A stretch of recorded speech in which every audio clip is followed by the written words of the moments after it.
भाजपची विधान परिषदेसाठी 11 उमेदवारांची पहिली यादी जाहीर झाली आहे। सुप्रिया सुळेंचे होणारे व्याही आणि प्राजक्त तनपुरेंना मोठी संधी मिळाली आहे। सविस्तर सांगतो। महाराष्ट्राच्या राजकारणात सध्या प्रचंड उलथापालथ सुरू असून आगामी विधान परिषद निवडणुकीच्या पार्श्वभूमीवर भारतीय जनता पक्षाने अर्थात भाजपने आपली पहिली खळबळजनक उमेदवारांची यादी जाहीर केली आहे। भाजपचे राष्ट्रीय सरचिटणीस अरुण सिंग यांच्या स्वाक्षरीने प्रसिद्ध झालेल्या या अधिकृत पत्रामुळे राज्याच्या राजकीय वर्तुळात एकच खळबळ उडाली आहे।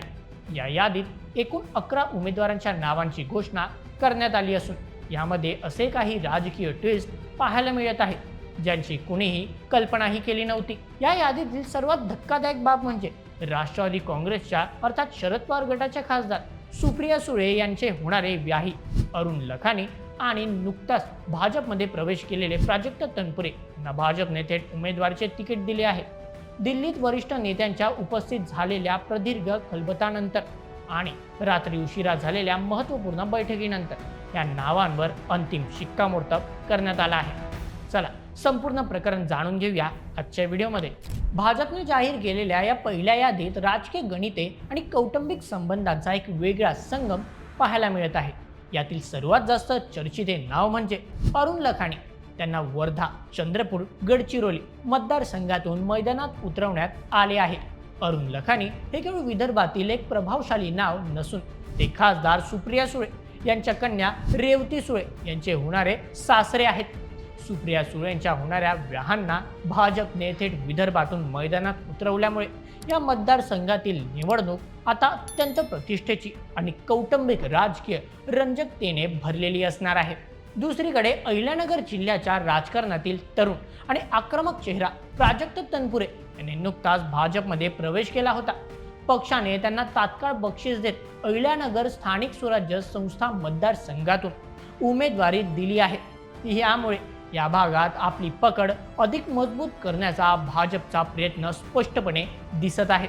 या निवडणुकीत विजय मिळवण्यासाठी भाजपने विदर्भ, मराठवाडा, खानदेश आणि पश्चिम महाराष्ट्र या सर्वच विभागातील प्रादेशिक समतोल अत्यंत हुशारीने साधला असून प्रत्येक विभागातील तगड्या नेत्यांना संधी दिली आहे।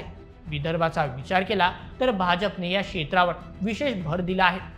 येथे अरुण लखानी यांच्याशिवाय अमरावतीमधून प्रवीण पोटे आणि भंडारा गोंदिया मतदारसंघातून अविनाथ ब्राह्मणकर यांना तिकीट देण्यात आले आहे। तसेच नागपूरच्या अत्यंत महत्त्वाच्या पोटनिवडणुकीसाठी राजू पोतदार यांच्या नावावर शिक्कामोर्तब करण्यात आला आहे। विदर्भातील या चौकार विरोधकांसाठी मोठे आवाहन ठरणार आहे। मराठवाडा आणि खानदेशातही भाजपने तगडी फिल्डिंग लावली आहे। मराठवाड्याच्या राजकारणात मोठी पकड असलेल्या नांदेड मतदारसंघातून अमर राजूरकर यांना पुन्हा संधी देण्यात आली आहे। तर धाराशिव, बीड, लातूर या मोठ्या आणि राजकीयदृष्ट्या अत्यंत संवेदनशील मतदारसंघातून बसवराज पाटील यांना मैदानात उतरवले आहे। छत्रपती संभाजीनगर, जालना या हाय प्रोफाईल मतदारसंघातून सुहास शिरसाट यांच्या नावावर शिक्कामोर्तब झाले आहे।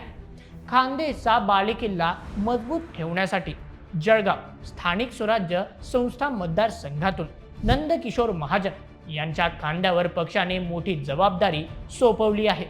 पश्चिम महाराष्ट्रात महाविकास आघाडीच्या बालेकिल्ल्याला खिंडार पाडण्यासाठी भाजपने आपले सर्वात आक्रमक पत्ते खेळले आहेत। सोलापूरमधून पक्षाचे अत्यंत विश्वासू आणि तगडे नेते राजेंद्र राऊत यांना उमेदवारी देण्यात आली असून त्यांच्यामुळे येथील लढत अत्यंत चुरशीची होणार आहे।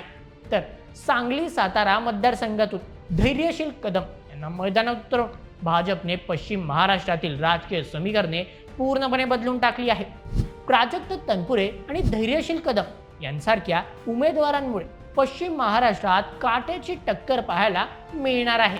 या 11 नावांची घोषणा सहजासहजी झालेली नाही, तर यामागे दिल्लीपासून गल्लीपर्यंत मोठा हाय व्होल्टेज ड्रामा घडला आहे।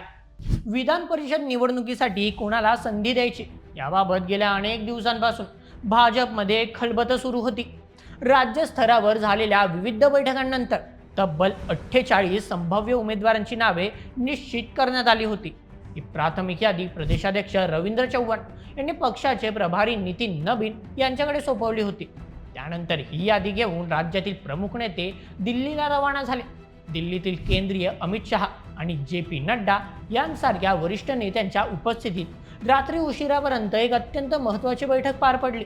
प्रत्येक जागेचे जातीय आणि प्रादेशिक समीकरणं घासून पुसून पाहिल्यानंतर अखेर 48 नावातून ही अंतिम 11 नावे निश्चित करण्यात आली. भाजपने उमेदवारी जाहीर करून आघाडी घेतली असली तरी आता खऱ्या अर्थाने या रणसंग्रामाला सुरुवात होणार आहे. हे सर्व 11 उमेदवार उद्या आपापल्या संबंधित मतदारसंघात निवडणूक निर्णय अधिकाऱ्यांकडे मोठ्या शक्ती प्रदर्शनासह आपले उमेदवारी अर्ज दाखल करणार आहेत. या अर्ज भरण्याच्या प्रक्रियेवेळी भाजपचे अनेक ज्येष्ठ नेते, मंत्री आणि पदाधिकारी संपूर्ण ताकदीनिशी मैदानात उतरणार आहेत. या अर्ज दाखल करण्याच्या प्रक्रियेनंतर महाराष्ट्राच्या राजकारणातील पारा कमालीचा वाढणार असून आता महाविकास आघाडी या भाजपच्या मास्टर स्ट्रोकवर काय पाऊल उचलते आणि आपले कोणते पत्ते उघड करते याकडे संपूर्ण राज्याचे लक्ष लागले आहे. या 11 उमेदवारांची यादीवर तुमचे काय मत आम्हाला कमेंटमध्ये नक्की कळवा. तुम्हाला काय वाटतं? ज्या ठिकाणी सुप्रिया सुळे यांचे सासरे उतरले आहेत तिकडे राष्ट्रवादी काँग्रेस शरदचंद्र पवार गट कोणती रणनीती आखणार का? तुमचे मत आम्हाला कमेंटमध्ये नक्की कळवा आणि अशा व्हिडिओंसाठी सबस्क्राईब करा बोल MH आपल्या यूट्यूब चॅनलला. धन्यवाद.